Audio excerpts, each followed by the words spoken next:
ጸሐፊው ዶክተር ብርሃኑ መጠነ ሰፊ ጥልቅ ጥያቄዎች እና የመፍትሄ ሀሳቦችን ያካተተ ትንተና በሀገር ውስጥ ቋንቋ አማርኛ አቅርቦልናል። ሶስቱም ግን ጉዳይ አቋም ምርምርን ማስተማርን ከ20 ዓመታት በላይ በመምህርነትና በተመራማሪነት አገልግሏል።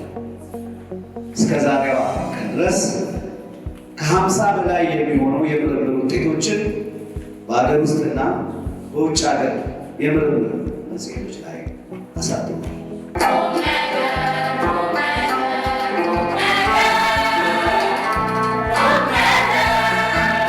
በመጀመሪያ ደረጃ ዶክተር ብርሃኑ ይህንን አዘጋጅቶ ለሀገር ጠቀሜታ ያለው መጽሐፍ ስላቀረበ ሊተነትን መፍትሄ ለመስጠት የሚሞክር መጽሐፍ ስለሆነ ጊዜ ሰጥቶ ማንበብ መልሶ መላልሶ መገምገም የሚፈልጉ ነው ያገኘሁት። ለራስ ሀብት ሳታፈራ ስለ ሀገር ሀብት በሶስተኛ ደረጃ ያደረሰልኝ መጽሐፍ የብርሃኑ በሻህ መንግስትና ሀብት የሚለው መጽሐፍ ነው። ምርጥ መጽሐፍ ነው። ክቡር ዶክተር ሳሙኤል ክፍሌ የአዲስ አበባ ዩኒቨርሲቲ ፕሬዝደንት፣ ፕሮፌሰር በላይ ካሳ የኢትዮጵያ ሳይንስ አካዳሚ ፕሬዝደንት፣ ትንሽ ደቂቃዎች ያረፈርነው በጣም ለሰማይ ለምድር የከበዱ የክብር እንግዶችን በመጠበቅ ነው። እነዚሁ ደርሰዋል። ይህ መጽሐፍ ስለ ሀገርና ስለ ሀብት ነው። ሁለቱ ቃላት ተጣምረው ከነዚህ ልጆች ተስፋ በላይ የሚያገለግሉት ስለሌለ ነው እነሱን በትዕግስት የጠበቅነው ከትምህርት ቤት እስኪመጡ። በዶክተር ብርሃኑ በሻህ የተጻፈው መንግስትና ሀብት የተሰኘው መጽሐፍ የኢትዮጵያ አካዳሚ ፕሬስ ሳይንስና እውቀትን ለማዘብና በኢትዮጵያ ያለውን የምርምራዊ ህትመቶች ክፍተት ለመሙላት የይዘትም ይሁን የህትመት ጥራታቸውን በከፍተኛ ደረጃ አስጠብቆ ካሳተማቸው መጻሕፍት አንዱ ሆኗል። የኢትዮጵያ ሳይንስ አካዳሚ አባል የሆነው የመጽሐፉ ደራሲ ከ20 ዓመታት በላይ በመምህርነትና በተመራማሪነት አገልግሏል። እስከ ዛሬዋ ቀን ድረስ ከ50 በላይ የሚሆኑ የምርምር ውጤቶችን በሀገር ውስጥና በውጭ ሀገር የምርምር መጽሔቶች ላይ አሳትሟል። ከማስተማርና ምርምር ጎን ለጎን በአስተዳደር ስራ በቴክኖሎጂ ኢንስቲትዩት የባቡር ምህንድስና ማዕከልን በማቋቋም ሂደት ግንባር ቀደም ተሳትፎ ነበረው። የኢትዮጵያ የምድር ባቡር ኮርፖሬሽን ዋና ስራ አስፈጻሚ በመሆንም አገልግሏል። ዶክተር ብርሃኑ የምድር ባቡር ኮርፖሬሽን ዋና ስራ አስፈጻሚ በነበረበት ወቅት እና ከዚያ ወዲህ ስለ ሀገር ሀብት፣ ነፃነት ወይም ሉዓላዊነት የተብሰለሰለባቸው በዚህም መነሻነት ለዓመታት ምርምር ያደረገባቸው ሀሳቦች ጨምቆ በዚህ አዲስ መጽሐፍ እነሆ ብሎ አቅርቦልናል። ክቡራትና ክቡራን ሁላችሁም እዚህ የታደማችሁ መንግስትና ሀብት የተሰኘውን መጽሐፍ ለመመረቅ እንኳን በደህና መጣችሁ። ከዚህ በመቀጠል የዚህ ታላቅ ዩኒቨርሲቲ በሚቀጥለው ዓመት 75 ዓመት የሚሆነው አንጋፋ ዩኒቨርሲቲ ፕሬዝዳንት እዚህ መጥቶ ንግግር እንዲያደርግልን ጠይቃለሁ። ክቡር ዶክተር ፍስሐ ይታገሱ የኢንዱስትሪ ፓርኮች ዋና ስራ አስፈጻሚ፣ ዛሬ የመጽሐፍ ግምጋሚ ፕሮፌሰር በላይ ካሳ የኢትዮጵያ ሳይንስ አካዳሚ ፕሬዝዳንት፣ ውድ የአዲስ አበባ ዩኒቨርሲቲ ምክትል ፕሬዚደንቶች፣ ባልደረቦች፣ ጥሪ የተደረገላችሁ እንግዶች፣ ዶክተር ብርሃኑ በሻ እንኳን ደስ ያለ፣ ባለቤቱ እንኳን ደስ ያለሽ፣ የነገዎቹ እንኳን ደስ ያላችሁ። የተሰጠኝ ስራ እንኳን ደህና መጣችሁ ማለት ነው። እሱን ነባ ስላለው እሱ ላይ መድገም አልፈልግም። ዶክተር ብርሃኑ በሻ የሶስቱንም ጉዳይ አቋል ምርምርን፣ ማስተማርን፣ ፖሊሲ ደግሞ የሚተገበርበትን የአውድ የፕራክቲሱን አውድ ያለው እንደዚህ ያሉ መጽሐፍት በአዲስ አበባ ዩኒቨርሲቲ በሳይንስ አካዳሚ በምሁራኑ ሲዘጋጁ ያለብን ትልቅ ክፍተት የሚሞሉ ናቸው። የንድፍ ሀሳብ፣ የሆሊዎት፣ የቴዎሪ ትምህርቶች በተጨባጭ በኢንዱስትሪ ውስጥ ምን እንደሚመስሉ ያለባቸው ጉድለት ምን እንደሆኑ ኢንዱስትሪው የጎደለው የእውቀት የክህሎት እና የባህሪ ክፍተት ምን እንደሚመስሉ እና የእነኚህ መሀል ያለው ድልድይ እንዴት እንደሚዘጋ ቢደመሩ ቢቀናጁ ምን አይነት አገር ሊፈጠር እንደሚችል መንግስት ምን ቅርጽ መያዝ እንዳለበትና የመንግስት ሚና በመረዳት ሀብት እንዴት እንደሚፈጠርና እንዴት እንደሚጠፋ ሀብት ማመንጫውና ማግኛው መንገድ ብቻ ሳይሆን ሀብት ማስፋፊያው መንገድ ኢኮኖሚያዊ ጥበቡን መንግስታዊ ትግበራውን ለማየት መሰል መጽሐፍት በጣም ይገለግላሉ። ዶክተር ብርሃኑ ከዚህ አንጻር ለልፋትን እና ሳይንስ አካዳሚ ላደረጋችሁት ሁሉ በአዲስ አበባ ዩኒቨርሲቲ ስም በጣም አመሰግናለሁ። እንዲህ ያለው መጽሐፍ ኢንዱስትሪ ውስጥ ያሉትን ለክቡር ዶክተር ፍስሐ ያሉ ሰዎች ሲገመግሙ ሲያዩት፣ በማስተማር ያሉ ሁለቱ ገምጋሚዎች ሲያዩት ምን እንደሚመስልና ከጸሐፊው እይታ በተረፈ በኢንዱስትሪውና በአካዳሚው አይን ምን እንደሚመስል ሲመዘን ለዛሬዎቹ ተማሪዎቻችን፣ ለነገዎቹ መሪዎች፣ እንደዚሁም ለቀጣዩ ትውልድ ያለውን እንድምታ በቀላሉ ለመያዝ ያግዛል። ኢትዮጵያ ከጥንት ጀምሮ ሀገራቸው ታፍራና ተከብራ እንድትኖር መስዋዕትነት ከፍለዋል፣ ሕይወታቸውንም ገብረዋል። የዛሬ ትውልድም ቢሆን የእናት የአባቱን ታሪክ ወርሶ የሀገሩን ዳር ድንበር ለመጠበቅና እምነትና ባህሉን ለማስከበር ወደኋላ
አኳያ ካደጉት ሀገሮች የምጣኔ ሀብት ጋር ሊወዳደር የሚችል ሀብት ፈጥሯል ለማለት የሚያስደፍር ስራ ማግኘት ያዳግታል።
ለዚህ ህትመት ከፍተኛ አስተዋጽኦና ድርሻ ያላቸውን ሰዎች ማመስገን እፈልጋለሁ።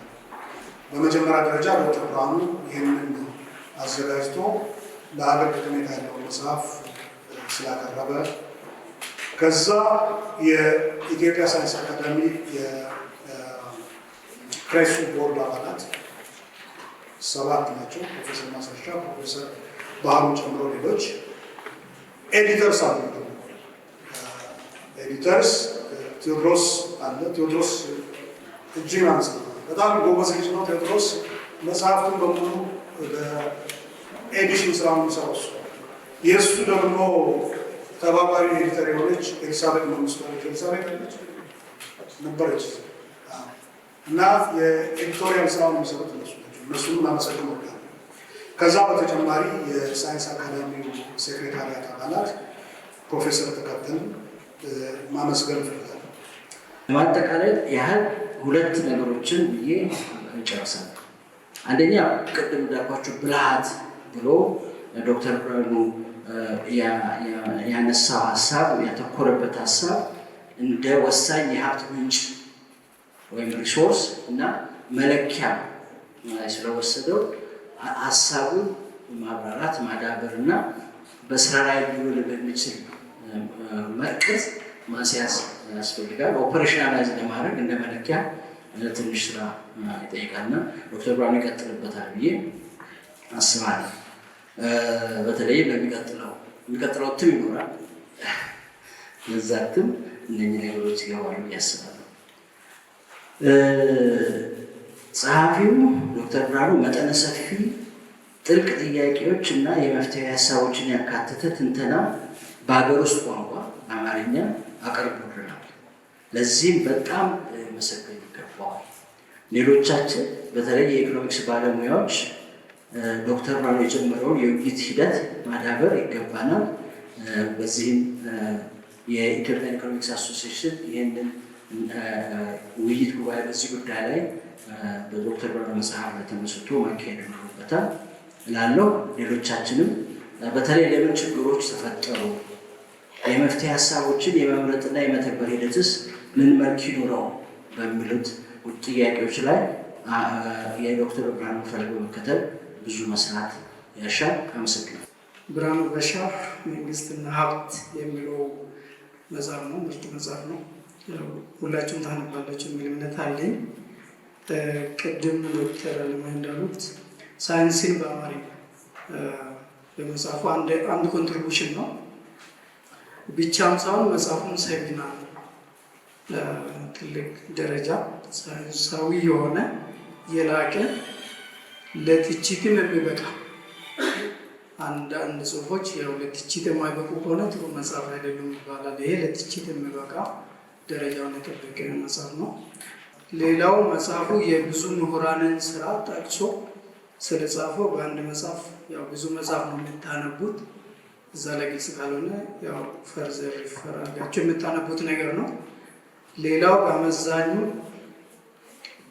የ20 ዓመት ጥሬ ሀቅ ዳታ ይዞ ነው ትንተና ያደረገው። በቢሆን በመላምት ሃይፖቴሲስ ነገር አይደለም፣ የኤክስፐርት ኦፒኒየንም አይደለም፣ መረጃ ይዞ ነው ተነተነው። ስለዚህ ፕላውዘብል ነው ኮንክሉዥኖቹን በዳታ ላይ የተመሰረቱ ስለሆነ አንዳንድ ከዚህ በፊት ስለ ኢትዮጵያ የምናውቃቸው ነገሮች አኖማሊ ሊሆኑብን ይችላሉ። ከምናውቀው ተገላብጦሽ ያሳያል ዳታዎቹ። እሱ ላይ ሙግት ያቀርባል።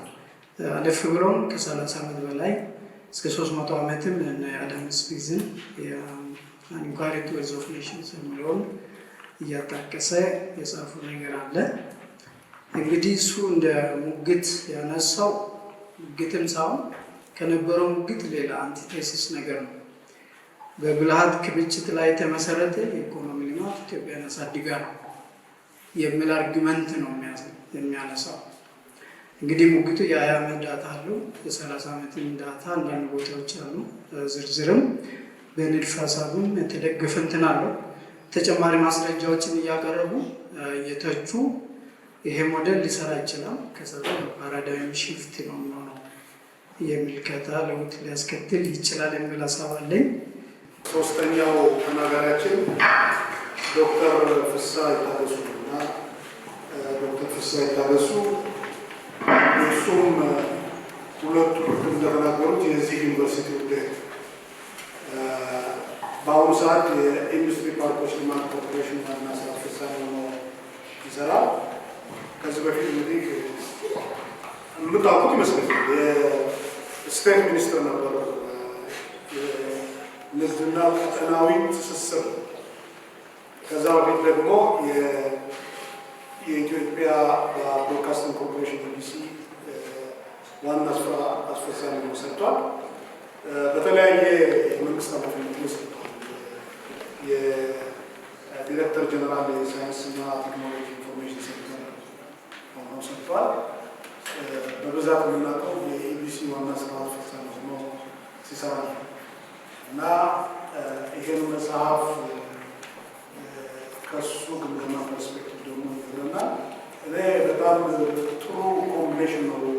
አመራሩ እንግዲህ ሶስቱም ገምጋሚዎች ከተለያየ ፐርስፔክቲቭ ስለሚያው በተለይ ዶክተር ፍስሐ አሁን ቅድም ዶክተር ማቴዎስ ሲል የነበረው በደንብ አድሬስ መድረስ እና መድረኩ ያንተ ነው።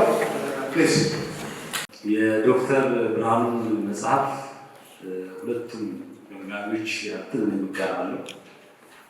ትንሽ ሶፊስቲኬሽኑ ከፍ ያለ መጽሐፍ ነው። በጣም በርካታ ጉዳዮችን ነው የሚዳስሰው። በኢኮኖሚ ውስጥ በብዙ ኮርሶች በብዙ ዓመታት የምንማራቸውን ነገሮች በአንድ መጽሐፍ ውስጥ በ334 ገጽ ጠቅለል አድርጎ ኮንቴክስቱን ደግሞ ለኢትዮጵያ በሚመጥን እና የኢትዮጵያን ችግር ሊተነትን እና መፍትሄ ለመስጠት የሚሞክር መጽሐፍ ስለሆነ ጊዜ ሰጥቶ ማንበብ፣ መልሶ መላልሶ መገምገም የሚፈልግ ሆኖ ነው ያገኘሁት። ከዛ አንጻር እኔ ይሄ መጽሐፍ ጭንቀቱ ምንድን ነው የሚለውን ነው ለመፈለግ መጀመሪያ ሳነብ ያደረኩት። ብዙ ጊዜ እንደምታውቁት የኢትዮጵያ ልሂቃን የኢትዮጵያ ድህነት፣ ኋላ ቀርነት በጣም ያሳስባቸዋል። ባለፉት 100 ዓመታት ልሂቃን ጥያቄ ሲጠይቁ ነው የቆሙት እና ብዙ ጊዜ ኢትዮጵያ ለምሳሌ ቅድም ዶክተር ሲያነሳ ጃፓን እንዴት ተፈጠረች ብለው ጠይቀዋል። በአንድ አካባቢ የነበሩት ኢትዮጵያና ጃፓን ከሆነ ዓመታት በኋላ እንዴት ተለያዩ? በልማት በእድገት በብልጽግና ተለያዩና ጃፓን እንዴት ሰለጠነች ነው የጠየቁት። በኋላ ብዙ የመጡ መንግስታትን ብዙ ጊዜ የኢትዮጵያን ድህነት በሌሎች እድገት ተሞክሮ አይቶ ኢትዮጵያን ለማበልጸግ ለማሳደግ ጥረት ያደረጉት እስከ ቅርብ እስከ ልማታዊ መንግስት ድረስ ኮሪያ ከታይዋን ለመማር ጥረት የሚደረገው እና ኢትዮጵያ ለምን ደረገች የሚለው ጥያቄ እና ጃፓን ለምን ሰለጠነች የሚለው የፐርስፔክቲቭ ልዩነት ያመጣል። ኢትዮጵያ ለምን ደረገች፣ ኢትዮጵያ ለምን አላደገች የሚለውን ጥያቄ ለመጠየቅ የሚሞክር መጽሐፍ አድርጌ ነው የወሰድኩት። በእርግጥ በጣም ብዙ ጽንሰ ሀሳቦችን ምሁራንን እውቀቶችን ተጠቅሞ ያንን ለመተንተን ይሞክራል መጽሐፉ።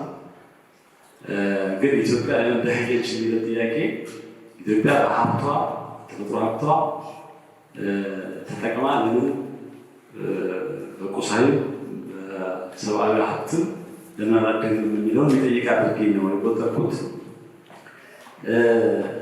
መጽሐፉ ከዚህ አንጻር አንደኛ ፈርጀ ብዙ እንዳሉት መልቲ ዳይሜንሽናል የሆኑ ነገሮችን ይተነትናል።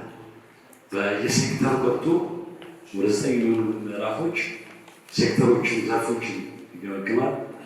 አናሊቲካል ፍሬምወርክ ሆኖ የመጣው ወደ 5 አንጓዎች ያሉት በኋላ መመጣባቸው ማንጸሪያ አንጓዎች ያሏቸው እነሱ ይጠቀም። አንዱ የኔ ግምገማ ብዙ ነገሮች እንዳደረሰ ፈርጀ ብዙ እና ኮምፕሬሄንሲቭ የሆነ መጽሐፍ ነው። ሁለተኛ ብዙ ጊዜ የአካዳሚ ሰዎች እና የፖሊሲ ሰዎች መጽሐፍ ሲጽፉ ሁልጊዜ ታጣቃላቸው በፖሊሲ እና በአካዳሚ መካከል ቴንሽን አለ። የአካዳሚ ሰዎች እንዳትቀየሙኝ ብዙ ጊዜ ችግርን በመተንተን በማሳየት አጉልቶ በማሳየት ጠንካሮች ነው። የፖሊሲ ሰዎች ደግሞ ብዙ ጊዜ ወደ መፍትሄው ችግሩ በደንብ ሳንተነትን ወደ መፍትሄ ትኮር ይሆን ይመስለኛል። የዶክተር ብርሃኑ መጽሐፍ ሁለቱን ብሪጅ ለማድረግ ትልቅ እድል አግኝቷል። በዛ የተሳካ ነው ይገምታል። መፍትሄ አማራጭ ችግሮችን መተንተን ብቻ ሳይሆን መፍትሄዎችንም ሀብትን ለማከማቸት እነዚህ ችግሮች አሉ እንዲህ ቢደረግ ብሎ ሪኮሜንዴሽን የሚሰጥ ስለሆነ ይሄ ሁለተኛ ጥንካሬ ነው ይገምታለሁ። ሶስተኛ ቀደም እንደተጠቀሰው የቋንቋ በጣም ትልቅ ኮንሰፕቶችን በአማርኛ አንዳንዶቹ ጋር በእንግሊዝኛ በቅን አልተቀመጠም እና ቅድም ሲነሳ እንደነበረው ብልሃት ምንድን ነው ብለን እንድንጠይቅ የራሳችን ዴፊኒሽን እንድንሰጥ የሚያደርግ ነው። ቋንቋው ጥሩ ተደርጎ የተጻፈ ነው እየገምታለሁ። ዋናው ሙግት የዚህ መጽሐፍ የሀገራትን ሀብት በዋነኛነት የሚወሰነው በብልሃት ክምችት ነው የሚል ነው። ሀብትን በኢንፑት በግብአት ይለካል ይላል። በምርት ብዛት እና ኳሊቲ ይለካል ይላል። በመሀል ግን በዚህ ምርቱን ግብአቱ ወደ ምርት በመቀየር ሂደት ውስጥ ፕሮሰስ አለ፣ የምርት ሂደት አለ እና እዛ ውስጥ አንድ ብላክ ቦክስ አለ ነው ብልሃት የሚባል። አንዳንድ ሀገራት ተመሳሳይ ሪሶርስ ኖሯቸው ሀብት ኖሯቸው ኢንፑት ኖሯቸው የተለያየ አውትፑት ሊያወጡ ይችላሉ እና ያ ብላክ ቦክስ ብዙ ምሁራን ጽፈውበታል። እሱን ለመክፈት የሚጥራ አልገናኘት ብልሃት በዚህ መሀል ያለ ምርትን ትራንስፎርም በማድረግ ውስጥ ያለ ኖሌጅ፣ ቴክኖሎጂ፣ ኢኖቬሽን እና ኢንስቲቱሽናል ሜሞሪ ጭምር አድርጌ ነው የተረዳሁት እና ምናልባት ፕሮፌሽናል አቅም ካፓቢሊቲ የሚለው ጥሩ ትርጓሜ ነው አግኝቼዋለሁ። በጥቅሉ 5 ማንጸሪያ አንጓዎችን እንደ ቴዎሬቲካል ፍሬምወርክ ኮንሴፕቹዋል ፍሬምወርክ ተጠቅሞ በኋላ በየቻፕተሮቹ እነሱን እየፈተለ በየሴክተሩ ለማስረዳት ነው የሚሞክረው። የመጀመሪያው ሀብት ራሱ ምንድነው እንዴት የሚለካው እና የብልሃት የሚለውን ነገር በማብራራት እሱ ደግሞ ሌሎቹ 4ቱ ማንጸሪያ አንጓዎች እንደ ግብአት ለምሳሌ ብልሃትን መሰረታዊ ያደረገ የስራ ክፍፍል ሁለተኛው አንጓ ነው። የሶስተኛ ወገን ገበያ የሚለው እንደ ስፒልኦቨር እንደ ኤክስተርናሊቲስ የሚቆጥራቸው እሱም አስፈላጊ ነው ለሀብት ይላል። የውጭ ንግድ ላይ በተለየ መልኩ ፎከስ አድርጓል። ለሀብት ክምችት የውጭ ንግድ በጣም አስፈላጊ ነው ይላል። አራተኛው አንጓ እሱ ነው። የአምስተኛው የትራንዛክሽናል ኮስት የግብይት ወጪ የመቀነስ አስፈላጊነትን በደንብ ያጎላል እና ስለ ብልሃት ክምችት እና እነዚህ 5 የማንጸር አንጓዎችን ስመለከት መጽሐፉ ሞር የሲስተም ቲንኪንግ እና የኢንስቲቱሽናል ኢኮኖሚክስን በደንብ እዛ ላይ ያተኮረ ይመስላል። ለኢንስቲቱሽንስ ትልቅ ትኩረት ሰጥቷል። ለዚህ ማሳያ አንደኛ የዘርፎች ትስስር ያጎላል። ኢቨን በኢኮኖሚክ ዘርፎች ብቻ ሳይሆን የፖለቲካውም ለምሳሌ አንድ ቦታ ምን ይላል? የሀብት ነፃነት ከሌለ የአስተዳደር ነፃነት አይኖርም ይላል። የአስተዳደር የፖለቲካ ነፃነት አድርገን የተረዳሁት ምንም እንኳን አድዋን አሸንፈናል አጥቅኝ አልተገዛንም ብንልም የሀብት ነፃነት የሀብት ክምችት ከሌለ ድሃ ከሆነ የአስተዳደር ነፃነትም አይኖርም። የፖለቲካና ኢኮኖሚ ሊንኬጅ እንደ አንድ ሳንቲም ሁለት ገጽታዎች ሆኖ መታየት አለባቸው ይላል። በዘርፎችም ትራንስፖርት ከማምራች ዘርፍ፣ ግብርና ከአምራች ከአገልግሎት ጋር በጣም ከጠቀሳቸው ዘርፎች ጋር በትስስር መታየት አለባቸው። ሙሉ እይታ ያስፈልጋል ይላል። ይሄ አንዱ የሲስተም ቲንኪንግ መገለጫ ነው። ሁለተኛ ክምችት የሚለው ቃል ራሱ አኮሞዴሽን ብዙ ኢኮኖሚስቶች ልማት ማለት የካፒታል አኮሞዴሽን ነው የምናገር ዴፊኒሽን። ዶክተር እያለ ያለው እሱም ያስፈልጋል፣ ግን ዋናው በሀብት መለካት ያለበት በብልሃት ክምችት ነው። ክምችት ግን ሆሪዞንታል ክምችት፣ ቨርቲካል ክምችት የአንድ ዋን ፖይንት ኢን ታይም ጉዳይ አለ። እንደ ሀገር ለምሳሌ የሀብት ክምችት የዛሬ ብቻ ሳይሆን አባቶቻችን ባለፈው የሰሩት ዛሬ የምንሰራው ማስተሳሰር እንደሚያስፈልግ የሚያሳይ ነው። ሁለተኛ የገበያን ጉድለትን ያነሳል መጽሐፍ በደንብ ይተነትናል። የመንግስት ጉድለትን በደንብ ይተነትናል። ስለ ትራንዛክሽን ኮስት ስናወራ በአብዛኛው የመንግስት ጉድለትን ነው። ስለ ገበያ ስለ ሶስተኛ ወገን ገበያ ስናወራ ደግሞ የገበያ ጉድለትን ነው እና የገበያ ጉድለትን የመንግስት ጉድለትን በሀገራችን አለ ይላል። ዘርፎች አንዱ ሲወድቅ ሌላኛው ይወድቃል ያል የሲስተም የስርዓታት ጉዳይ የሚያነሳ ስለሆነ እሱ ብቻ ሳይሆን ተዋናዮችን እናነሳ። ለምሳሌ ህዝብ ለብልሃት ክምችት ለሀብት ክምችት አስፈላጊ ይላል። እሱ በደንብ ተቋማት ኢንስቲቱሽንስ በደንብ ያነሳል። ስለ ዘርፎች የሚያነሳል እና በተዋናይ በሴክተርም ሲታይ የሲስተም ቲንኪንግ ያለበት የሲስተም ቲንኪንግን በደንብ የተጠቀመ ነው ብዬ ወስዳለሁ። እኔ በደንብ ሁለቱ ገምጋሚዎች አጠቃላይ መጽሐፉን በደንብ ስለገመገሙት ለሀብት ክምችት የአምራች ዘርፍ ሚና እና በዚህ መጽሐፍ ውስጥ ይሄ የአምራች ዘርፍ ማኑፋክቸሪንግ ሴክተር እንዴት ነው የታየው የሚለውን ለማንሳት እሞክራለሁ። የአምራች ዘርፉ ዝቅተኛ ደረጃ ላይ እንደሚገኝ በመረጃ በአሃዝ መጽሐፍ አንድ ለየት የሚያደርገው በአሃዝ የተቀመጠ ስለሆነ ማሻማ ነው። ከአብዛኞቹ ድምዳሜዎች ጋር እስማማለሁ። ማኑፋክቸሪንግ ሴክተር ዝቅተኛ ደረጃ ላይ ነው ያለው። በከፍተኛ በደረሰበት ደረጃ ከ6.2% ከጂዲፒ ሼር ከዛ በንጨዋቀር የኛ ጂዲፒ ደግሞ እያደገ ሄደ ቁጥር ማኑፋክቸሪንጉ የሚያድግበት ፍጥነት በዛ ልክ ስላልሆነ ሼሩ እየቀነሰ እየመጣ ከማደግ ይልቅ ብዙ ተግዳሮቶች ነው ያሉበት ይሄ ዘርፍ። ለምሳሌ የመጽሐፍ የቢሮክራሲ ሬታፕ፣ የክህሎት የሰዓት ክህሎት፣ የፋይናንስ የሎጂስቲክስ ችግሮች አሉበት ይላል እና ቅድም አናሊቲካል ፍሬምወርኩ ላይ የትራንዛክሽናል ኮስቱ ከፍተኛ ነው። ይሄ ዘርፍ አጠቃላይ የኢትዮጵያ ትራንዛክሽን ኮስት ከፍተኛ፣ መንግስት ኮንትራክትን ኢንፎርስ በማድረግ ፋይናንስ በማቅረብ ሎጂስቲክስን በማሳለጥ ኢንፍራስትራክቸር በመዘርጋት አምራቾች ኦቨርሄድ ኮስታቸው እንዲቀንስ የማድረጉ ትልቅ ችግር። ከዚህ ድምዳሜ ጋር እስማማለሁ። መደምደሚያው ላይ ምን ይላል ብርሃኑ? የህዝብ አስተዳደርና የሀብት ነፃነት ኢትዮጵያ ሀገር ያላትን ነፃነት ያሳያል። መንግስታዊ አስተዳደር በመመስረትም ይሁን አስተዳደሩን ነፃነት በመጠበቅ የኢትዮጵያ ህዝብ ብዙ መስዋዕትነት የከፈለ ከመሆኑ በላይ ረጅም ታሪክ ካላቸው ጥቂት ሀገሮች ተርታ ይመደባል። ይህ መጽሐፍ በዚህ በ21ኛው ክፍለ ዘመን መጀመሪያ የኢትዮጵያን ህዝብ የሀብት ነፃነት በመመርመር ችግሮችና ያስተዳደር ተግዳሮቶችን ለይቶ ለማስቀመጥ ይችላል ይልና በዚህ ሂደት ውስጥ ዋና ሀሳብ የሆነው ብዙዎቻችሁ በተደጋጋሚ ያነሳችሁትን ብልሃት በተመለከተ ከተጠቀሱት ውስጥ ጥቂት ነገር ላበላችሁ። እዛው ገጽ ላይ የሀገር ሀብት ከብልሃት ክምችት አንጻር ማስላት ከምርት ብዛት ወይም ከግብዓት ግኝት በላይ ስለ ሀብት ነፃነት ትክክለኛ ግንዛቤ ያስጨብጣል።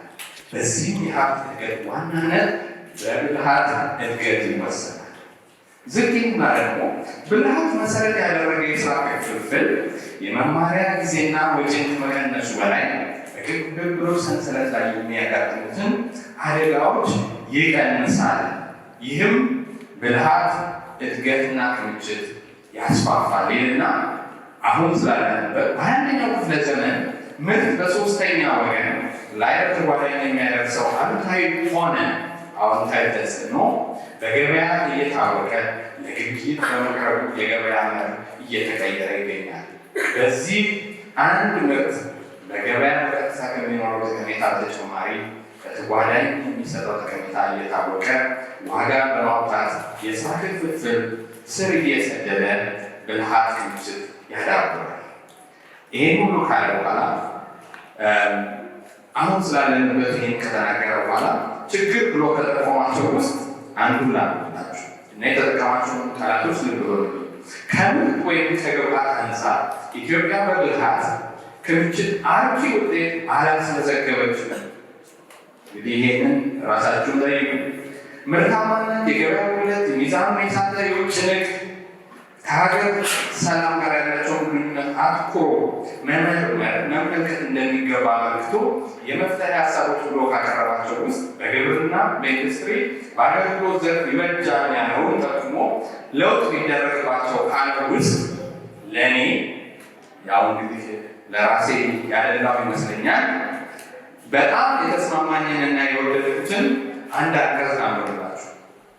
በህዝብ ብዛት ኢትዮጵያ በአፍሪካ ከናይጄሪያ ቀጥላ ሁለተኛ ደረጃ ላይ ትቀመጥም ከህዝቡ ከፍተኛ ሀብት የምታፈራ አይደለችም። የህዝብን ሀብት የማፍራት አቅም ለማሳደግ መንግስት ለትምህርት ዘርፍ በሁሉም ደረጃ ከፍተኛ ትኩረት ይሰጣል። በአመት ከአጠቃላይ ከመንግስት ባጀት 1/4 የሚደርሰውን ሀብት በትምህርት ዘርፍ ላይ ያውላል። ሆኖም የተማረ የሰው ኃይል ከትምህርት ጥራት ጉድለት ጋር በተያያዘ አሁንም የሚጠበቀውን ያህል ሀብት አይፈጥርም። ይህንን ችግር ለመፍታት በመጀመሪያ የቀረበው የመፍትሄ ሀሳብ በከፍተኛ ትምህርት ስርዓት የትምህርት አይነቶች በማስፋት ተማሪው ወደ ተግባር በሚቀይረው ሙያ ላይ ትኩረት እንዲሰጥ ከሚሰጠው እድል በተጨማሪ የትምህርት ጊዜንና ወጪን ይቀንሳል። ያም ሆኖ በተማሪና በትምህርት ተቋማት መካከል ያለውን የመረጃ ልዩነት ከመቀነስ ጀምሮ በተመራቂ አቅርቦትና ፍላጎት መካከል የሚኖር የገበያ ፍሰት እየጠበበ ችግሮች በተማሪውና በትምህርት ተቋማት ደረጃ ለመፍታት ገበያ መር ትምህርት ተግባራዊ ማድረግ ወሳኝ ነው። የትምህርት ተቋማት በተለይ ከውጭ ከበይነ መረብ ትምህርት መስፋፋት ጋር ሊያጋጥማቸው የሚችለውን ፈታኝ ውድድርና አደጋ ለመገዳደር የትምህርት ተቋማት ከሀገር ውስጥ ገበያ አልፈው ዓለም አቀፍና ሉዓላዊ ገበያ ትኩረት አድርገው እንዲሰሩና የውጭ ትምህርት እንዲያዳብሩ አቅጣጫ ማሳየት ይጠየቃል። አካላዊ ይሁን የበይነ መረብ ትምህርት በመንግስት ዋና ወይም ብቸኛ ገዢ እንደመሆኑ ለትምህርት ተቋም ክፍያ ከመፈጸሙ ወይም በጀት ከመመደቡ በፊት የምሩቃን ብቃትና የሙያ እውቀትን ማረጋገጥ ይጠበቅበታል። ይህ ሲሆን በአንድ በኩል መንግስት የሚያወጣው ወጪ ሁሉ የታለመበትን ግብ ይመታል። በሌላ በኩል ከገበያ ላይ መንግስት ወጪ የሚያስወጡ ተቋማትን በመለየት የትምህርት አገልግሎትን በራሱ ከማቅረብ ይልቅ ከገበያ መግዛት ምርጫው ያደርጋል ይልና በመጨረሻ ሆኖም የምጣኔ ሀብት እድገት እውን ለማድረግ የመንግስትና የህዝብ የማያወላውል ቆራጥ እርምጃ ይጠይቃል። ብርሃኑ ይህን መጽሐፍ ለማሳተም ሲነሳ ቆራጥ እንደነበረ ሲያልቅ ነው የተረዳሁት። ምክንያቱም ላለፉት 4 ዓመት ተኩል ብዙ ተከራከርንበታል። አንዳንዴ ነባ እንዳለው ብዙ የተፋፋሙ ውይይቶች አካሄደናል። አንዳንዴ ተከዳድተናል። እሷን ደረስናል። መከዳደር የሚለው ነገር አለ።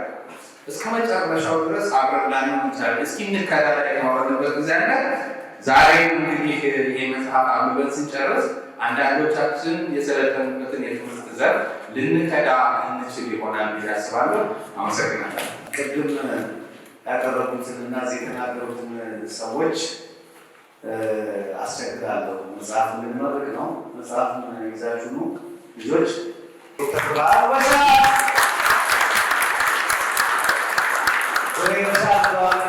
እንኳን ደስ አለ። አበባውን ይሰጣሉ። መጀመሪያ ለውልና ለወተር መስካያችሁ ቅዱስ ሲግኖ እንደገና ቅዱስ ናማት ዜና ማዳችሁ እንኳን ደስ አለ ግሬ እንኳን ደስ አለ እንላለን። እዚቹ በቆምንበት አጠር ያለ መልእክት ታስተላልፍና መጽሐፉን አንድ ላይ እንመርቃለን። እንጋብዛለን ወደዚህ ነው። እሺ እንግዲህ ያው የመጨረሻው ሰዓት ደረሰ ማለት ነው። እኔ እንግዲህ ከእኔ የሚጠበቀው ያው ምስጋና ነው። ብዙ ነገር ተብላ ምስጋና ማቅረብ ነው። ግን እንደው ይህን እድል ደግሜ የማላገኘው ከሆነ 1-3 ነጥቦችን ስለ መጽሐፍ ሳዘጋጅ የተከተልኳቸው ወይም አንባቢ ይረዳል የምፈልጋቸውን 1-3 ነጥቦች ማንሳት እፈልጋለሁ። የመጀመሪያው ብዙ ሰው ያው ባቡርም ስለነበሩ ኢንዱስትሪያል መሀንዲስም ስለሆኑ በእነኛ ጉዳዮች ላይ እነሱን ትተህ ለምን ስለ አገር ሀብት ለመጻፍ ተነሳ የሚል ጥያቄ ይነሳልና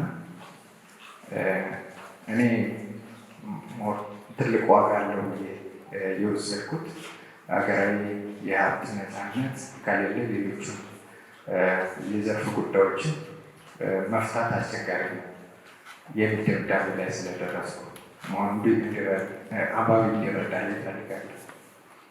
ሁለተኛ ያው ብዙ እንደተባለው እኔ ኢንዱስትሪያል መሀንዲስ ነኝ። የምጣኔ ሀብት ትምህርቴ የጠለቀ አይደለም እና ለምንድን ነው የሚል ሊነሳ ይችላል። ግን የምጣኔ ሀብት ሙያን በአጠቃላይ መለከት በዘርፉ ያሉ ባለሙያዎች አስተዋጽኦ ያደርጋሉ።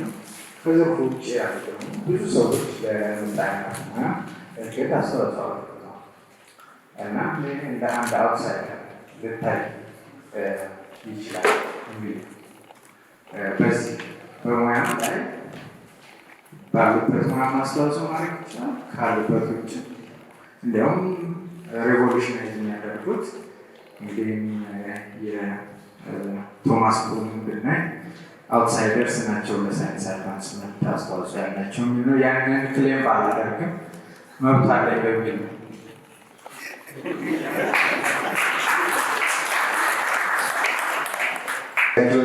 ለማለት የማንፈልገው ነገር ነበር፣ ግን በቃል ስለሆነ እለዋለሁ። ለራስህ ሀብት ሳታፈራ ስለ አገር ሀብት ምን ቁርጥ እዚያ ውስጥ የገባው የሚል ነው እና የዚህ የመጽሐፍን ጉዳይ በተግባር ከመጽሐፍ ላይ ያነሷቸውን ነገሮች በቀጥታ ወደ ተግባር መውሰድ ተገቢ ነው ብዬ አላምንም። እኔ እንዲወሰድ የምፈልገው ይበልጥ ሀሳብ እንዲቆሰቁስ ሙከራዎች እንዲደረጉበት ነው። ከዚያ ያለፈ ቀጥታ የመውሰድ በሚወሰድ እርምጃ የሚመጣው እርዳታ ኃላፊነት ሁላችንም አንዴ ከመቀመጫችን ተነስተን መጽሐፉን እንደዚህ አድርገን እናውለበልበዋለን። እንግዲህ እንደዚህ ስናውለበልበው በስመ አብ እንዴት ደስ ይላል መሰላችሁ። ከዚህ በኩል ስታዩት እስኪ ከፍ ከፍ ወደ ላይ ገብ እናድርገው። እንኳን ደስ አለን ይኸው ተመርቆላል። ሌላ እንጠብቃለን ደግሞ መንግስትና ፕላን የሚቀጥለው ደግሞ እንደዚሁ እንጠብቃለን። ሁላችሁም እዚህ የነበራችሁ በሙሉ ታላላቅ ሰዎች በጣም እናመሰግናለን። የዕለቱ ፕሮግራም እዚህ ላይ ያበቃል ማለት ነው።